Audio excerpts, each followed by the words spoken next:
हाँ जी, dear students, welcome back. I am Tapan Pathak और हम थर्ड पार्ट में हैं अब आंसर्स के। और इसके साथ हमारा चैप्टर 3 फिनिश हो जाएगा because we have 66 questions total in this chapter. Question number 44 देखते हैं। Japan is a country of flexible manufacturing systems. कोई डाउट नहीं है इसमें।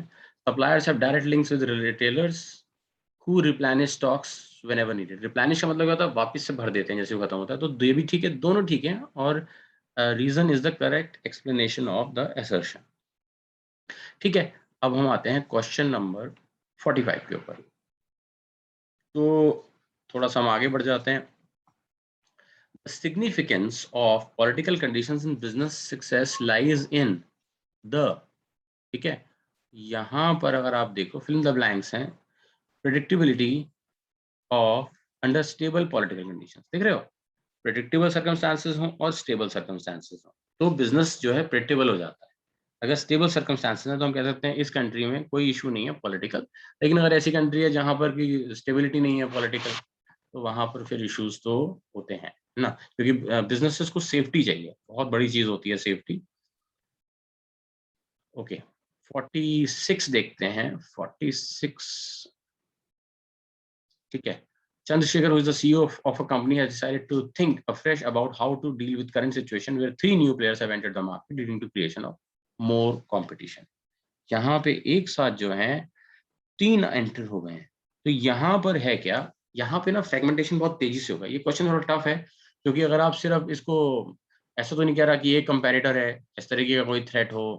यहाँ पे वो कुछ इस तरीके की बात कर रहा है जिससे कि आप ये देख सकते हो कि देखिए, मैं इस आंसर के लिए ये बोलूंगा कि अ, बहुत क्लोज केस स्टडी है, क्योंकि लेकिन मार्केट जो है फ्रेगमेंट हो जाएगा। ठीक है, और मैं अगर इस क्वेश्चन को मैं थोड़ा सा इसको और इम्प्रोवाइज कर देता हूँ, देखो, क्योंकि यहाँ इसको थोड़ा इम्प्रोवाइज कर देते हैं, क्योंकि मैं पर्सनली ये चाहता हूँ कि बच्चों को सही क्वेश्चन, स्टूडेंट्स को तक सही बिल्कुल क्वेश्चन जितने हो सके वो पहुंचाने की कोशिश की जानी चाहिए। ठीक है, तो यहाँ कहते हैं लीडिंग टू, अगर हम लिख देते हैं leading to fragmentation of market. अब इसके स्टडी को एक बार और पढ़ लेते हैं। Chandrasekhar, who is the CEO of a company, has decided to think afresh about how to deal with the current situation where 3 new players have entered the market, leading to creation of more competition and fragmentation of market. And कर देते हैं इसको। अब देखिए, आप यहाँ पर हुआ क्या है, ये जो लाइन आती है ना, ये बिल्कुल बुक की लाइंस के साथ रिजेंबल कर जाती है और हमारा यहाँ पे आंसर हो जाता है, it helps in coping with rapid change. ठीक है ना। तो ये जब आपके पास पहुंचेगी तो ये इसी तरीके से पहुंचेगी और आपको कोई प्रॉब्लम नहीं आएगी सॉल्व करने में। बट यहाँ पे मैंने इसको आपके सामने ही ठीक कर दिया है क्वेश्चन को। अब क्वेश्चन नंबर 47 48 पर आते हैं और हम चले जाते हैं आगे। So let us go to question number 47 48।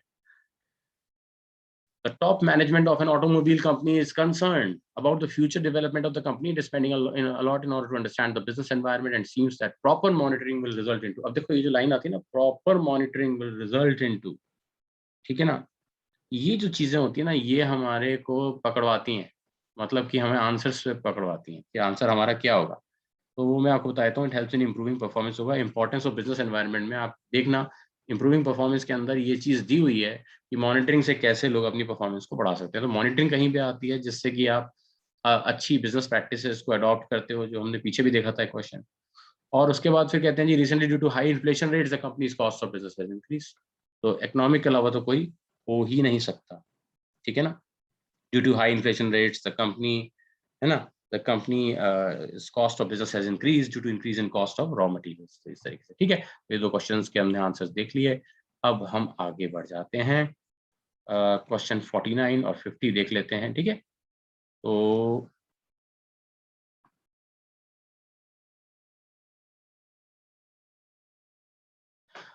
अब यहाँ पर जो हमारे पास आएंगे और वो हम देख लेते हैं। 49 का जो आंसर है वो डी है।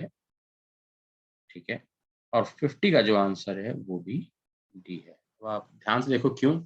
क्योंकि देखो, इसमें यहाँ पे ना, if you start a nuts and bolts manufacturing company, in the coming days he will start getting orders from various companies in order to start the business. He has applied for loan, purchase machinery and assemble other equipments like labor and machinery. By the end of the year he is expected to earn a successful return on investment. है ना, ये आ गया ना। due to the increase in investment in manufacturing by various big players for the requirements of nuts and bolts has increased to a high degree। तो ये economic में आ गया। और ये जो चीज यहाँ कर रहा है, मशीनरी खरीद रहा है, इक्विपमेंट्स में पैसा लगा रहा है, ये हमारा टैपिंग यूजफुल रिसोर्स है। ठीक है, अच्छी केस स्टडी थी लेकिन आसान केस स्टडी थी। ठीक है, आसान केस स्टडी थी, थोड़ा सा अगर प्रैक्टिस स्टूडेंट को होगी तो वो इजिली इसको सॉल्व कर लेंगे।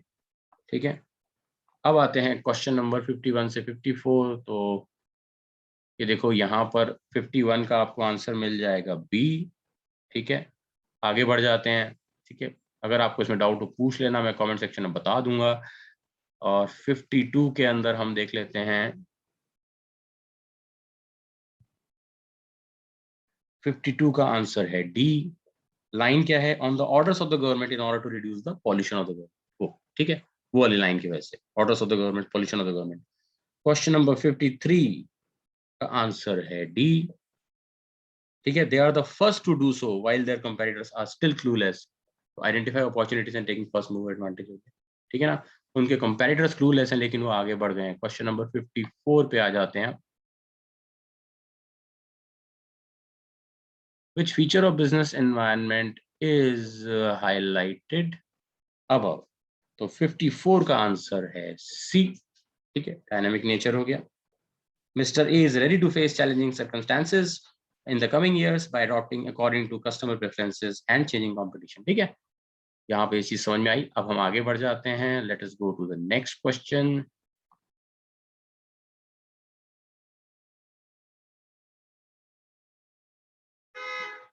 Which dimension of business? 55 का ए है, क्योंकि बोल रहे हैं मिनिमाइज पॉल्यूशन। तो मिनिमाइज पॉल्यूशन करके ये हो जाएगा, लीगल के अंदर आ जाएगा। तो 50, हाँ, मेंटेनिंग ये सोशल की तरफ आ जाएगा, क्योंकि अवेयरनेस जैसी चीज बढ़ती है। ठीक है, clearly mentioned by him that all aspects of business should be considered. तो ये हो गया टोटलिटी वाला। और ठीक है, मेंशन्ड बाय हिम। और यहाँ पे देख रहे हो, एक बार पीछे जाना पड़ेगा थोड़ा सा, ये देख सकते हैं, ये है ना। Recently has installed a solar manufacturing plant. This plant is expected to manufacture solar cells on a large scale. Energy-related companies undertake some measures like, पीछे और चले जाते हैं, energy minimizing pollution because of his concern towards maintaining clean। तो ये social में आ गया। Okay, क्यों आया social? इस वजह से आया social के अंदर। ठीक है, इसी वजह से ये social के अंदर आ गया। ये देख लेते हैं, social हो गया है। अब हम इसको हटा देते हैं, आगे बढ़ जाते हैं। 56 की बात करते हैं। 56 हमारा है ए। ठीक है, 56 हो गया ए। 57 हो गया डी। ठीक है,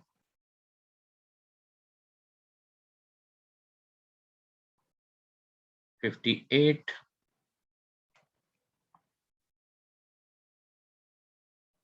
58 का आंसर है बी।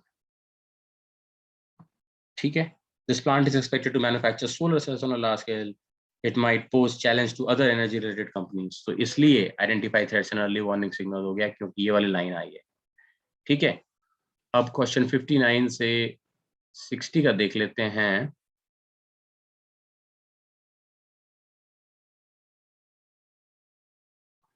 59 का जो आंसर है वो है सी। एटीट्यूड ऑफ गवर्नमेंट की बात हो रही है, पॉलिटिकल। ठीक है, 60 का जो आंसर है, which feature of business environment, 60 का आंसर है डी, कॉम्प्लेक्सिटी। इसका आंसर है complexity. Apart from the one indicated in the previous question, which one more feature of business environment is highlighted? तो ये जो हमारा 61 है, इसका आंसर है ए। ठीक है, 61 का आंसर ये होगा। ठीक है, ए आंसर हो जाएगा 61 का। ठीक है, ओके। अब हम आगे बढ़ जाते हैं, ऐसे कर लेते हैं, अच्छा रहेगा। Which importance of business environment is indicated above. 62 का जो आंसर है हमारा वो सी है। 62 का आंसर सी है। क्यों है? He constantly monitored his business environment and adopted suitable business practices to maximize the productivity of his business। ठीक है, अब हम 63 को देख लेते हैं। 63 का आंसर क्या है? क्वेश्चन के अंदर 63 का आंसर है डी, इकोनॉमिक। ठीक है, 63 का आंसर है डी। 64 का है सी, पॉलिटिकल। ठीक है, 64 का है C, political. As countries X government is showing positive attitude, इस वजह से। ठीक है, 65 का आंसर है सी, रिलेटिविटी। अब क्यों है वो मैं बता देता हूँ। यहाँ पे इकोनॉमिक रिलेटिविटी की बात हो रही है, इज इंडिकेटेड हियर। अब वो लाइन देखते हैं। The company has a few ambitious projects in 15 different countries of the world which are relatively poor in comparison to most of the countries. यहाँ पे रिलेटिवली आ गया ना, इसलिए। और 66 का जो आंसर है वो हमारा है D. It helps the firm to identify opportunities and take the first more advantage. तो ये जो आंसर है ये क्या बताता है, ABCD is going to be the first to start and run its operation, इस वजह से। ठीक है, ये चैप्टर हमारा फिनिश हो गया।